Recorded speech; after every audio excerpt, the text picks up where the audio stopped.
Hi, I'm Mark Rossano, founder and CEO of C6 Capital Holdings, coming to you from Primary Vision Network. Today we're going to cover the EIA report. We're going to do our normal overview, refined products and demand, and then looking at U.S. exports and what's happening globally. You know, the first part, we're going to talk about what it looks like when the Taxman comes to Texas and how this is kind of normal for this time of year, so nothing too crazy. But then we're going to look at what's happening globally, because a lot of the different countries are starting to ramp up as we head into when the adjustment in the OPEC agreement, which starts in 2 days. So there's a lot to talk about, a lot of things to go through. You know, we hope you had a great holiday. Just wanted to thank you again for your support, you know, for sharing, liking, you know, making this an interactive, fun show. So hopefully everyone has some exciting, or at least ways to kiss 2020 goodbye, and hoping for something better in 2021. So here, as we kick it off, we can look at the crude stocks draw. So obviously we had a big draw of about 6 million barrels. You can see that it was pretty much driven by PADDIII, which again is normal for this time of year. It was really driven based on an increase in refining throughput, which we expected, a decline in imports, which will show with more crude left on boats, but also we had a big spike in exports, also something that we expected. It's just we thought we were going to see declines elsewhere, and clearly that was wrong, and we had a big spike in exports across the board. So that really drove this big drop down in PADDIII. Everything else is pretty much constant. You know, crude production, again, this is where we're going to have that exit rate of about 10.9 million barrels a day. You know, they're still at about 11, but again, you get an idea of how the U.S. and E&Ps have really tried to offset the decline curve, which we're going to talk about in our Frac Spread show, which also comes out today, because this is when all the data is, nice little data dump ahead of New Year's. So this is just a quick chart, just because we've been showing it.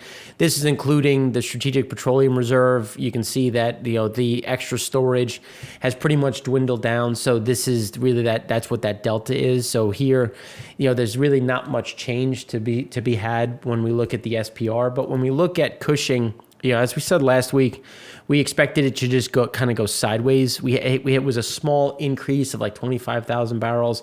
I'm sorry, I should say 3,000 barrels. It was just an increase of 3,000 barrels. It really not much to be had as we look at, heading into the new year. But as we've been talking about with U.S. exports staying fairly strong, that has helped kind of pull some down from Cushing, but we've had an increase in production, or at least stable production, which has kept Cushing fairly full as we head into the new year. Now, when we look at crude oil on a commercial level, taking away the Strategic Petroleum Reserve, you can see that we're still at a seasonally adjusted all-time high.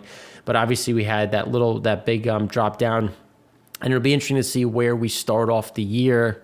As we should see a little bit additional drop down, but again, it'll just be a matter of when things start to normalize on PADDIII. That could happen this week, that could happen next week, so we could get one more big drop down, some additional increases in floating storage, and then we'll start to see some normalization as we go through January. But normalization is obviously a relative term, just because things still are not normal on the refining side, as we did get an increase in refinery throughput, but again, it was at about 79.4, not where we're expecting to see, let's just say, call it about 80% into year end.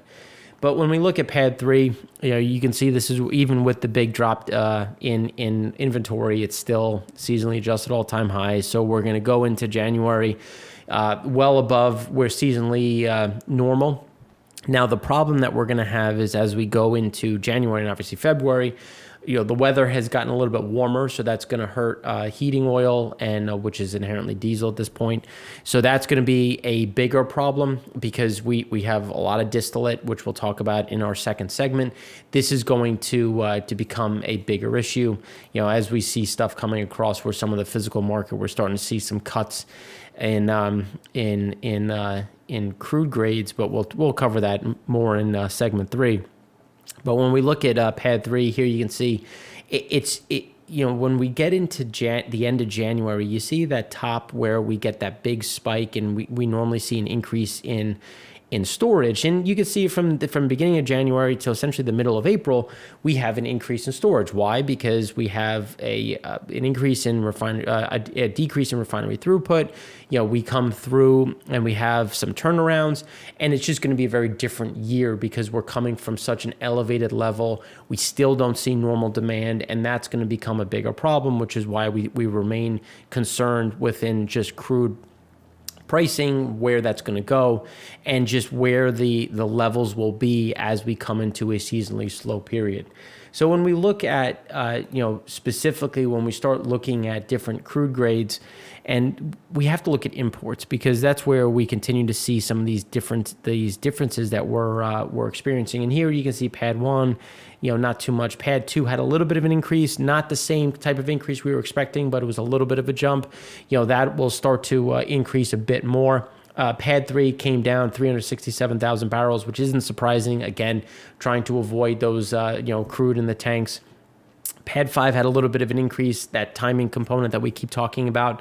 And PADDIII had a big spike, and now it's kind of coming back towards that 5-year average, which, realistically, as we head into the end of the year, there's nothing too surprising here, especially given where we sit on PADDIII, where we're about 1.5, 1.6 off the 5-year average, which is going to be continuous as we head into this week, and then should start to normalize as we get through January, but normalize at a much lower level. Now, I'm not saying normalize to where we were, just because refinery throughput won't be increasing anytime soon.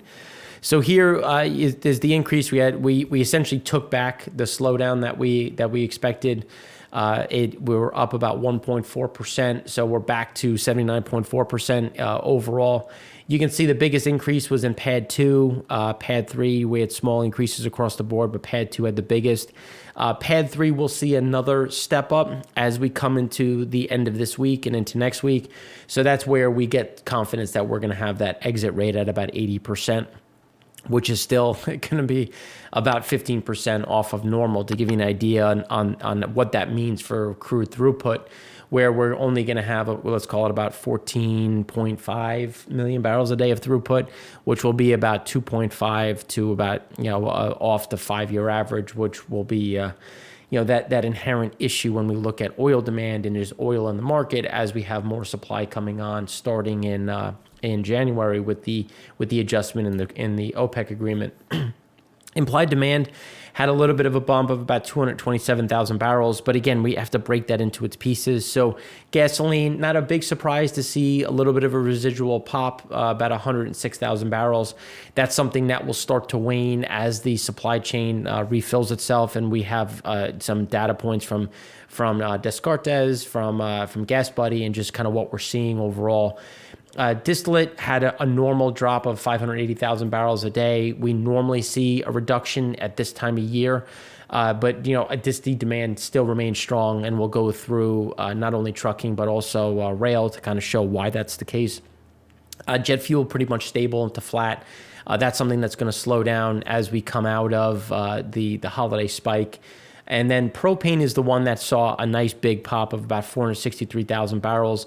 That's one that is going to continue. And I don't know if for people that maybe went to see family, I know that when we went to see my in-laws and we socially distanced with neighbors and whatnot, everybody had a propane heater. So this is something that's going to be, and a given, like, that's anecdotal, but as we've been saying, the anecdotal side, we're looking at actual data points, and the demand remains robust on the propane side, not only internally, but also externally on an export level, which we'll talk about in segment 3.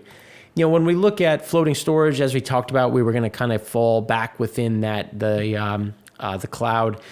You can see that we typically have, when we look at the average, we normally have a spike into year end.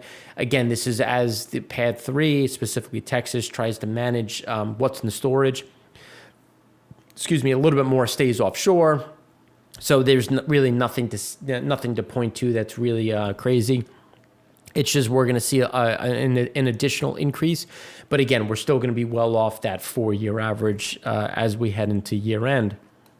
And then this is where we see Imports normally fall as we look at not only the average but the bottom of the curve of the cloud. You can see it normally drops off. Obviously, it dropped off more than that, so we set a new seasonally adjusted all-time low. That's something that we've been saying a lot so far this year. And then it'll normally increase, because now if we shift to January of the cloud, you can see how it normally stays fairly elevated, and we're going to have now a new low, just given 2020 started off very weak. Again, some people pointed out how 2019, it's like, well, things look, 2020 data is starting to look better than 2019. It's like, well, we came into the year bearish because of these different data points. So even though things are better than last year in gasoline, in imports, in terms of where imports were, these are reasons why we remain concerned, and why we think there's going to be some of that pressure, or at least some of the cap to crude pricing, because obviously the weaker dollar has been very robust for all commodities, especially grains, which we'll talk about in our econ show, but also has helped put a little bit of a tailwind behind crude pricing. So these are the kind of things that are at work, keeping it fairly range bound, obviously at a level that we don't think is really sustainable from a demand center. But if you just look at the how quickly and where the dollar is, it makes a little bit more sense. Then when we look at crude oil imports into PADDIII, we thought we were going to get closer to the 5-year average. We had a little bit of an increase, but again, it's still kind of disappointing. But it still moved in the right direction, just not in the slope that we were expecting. But that's something that we think will adjust as we go into the beginning of January. And this is just putting into context, how low refinery utilization rates are. We're following the typical trend when you look at the bottom of the cloud, when you look at the average, where we normally get a little bit of an increase. We start off January. So typically January through those 4 weeks, we typically average anywhere between 91 to 93%, sometimes 95%, and we're gonna get there at about 80%. And there's really nothing to show that we're gonna get up to that normal range. So we're still gonna hug the bottom of the cloud at about 80 to 81% as we go through January. Then the question is going to be, will we get turnarounds? Will there be extended turnarounds to try to work through some of the additional glut, especially as there's a significant amount of refined product that's kind of sloshing around in that international market that's trying to find a home? These are things that are going to weigh on utilization rates, and will be a big headwind as we go through Q1 when we're looking at oil demand as a whole. And in part 3, we're going to go through in a bit more detail, where is the supply coming? What are some of the prices look like? What do refinery margins look like? Because these are things that are going to keep a lid on total demand, just because refiners don't have any real incentive to run higher. And that's, again, going to kind of cap to see where things sit. So we're going to go through and provide a bigger update in part 3. But obviously in part 2, we're going to look at the U.S. refined products and what is the demand outlook as we head into Q1 of next year.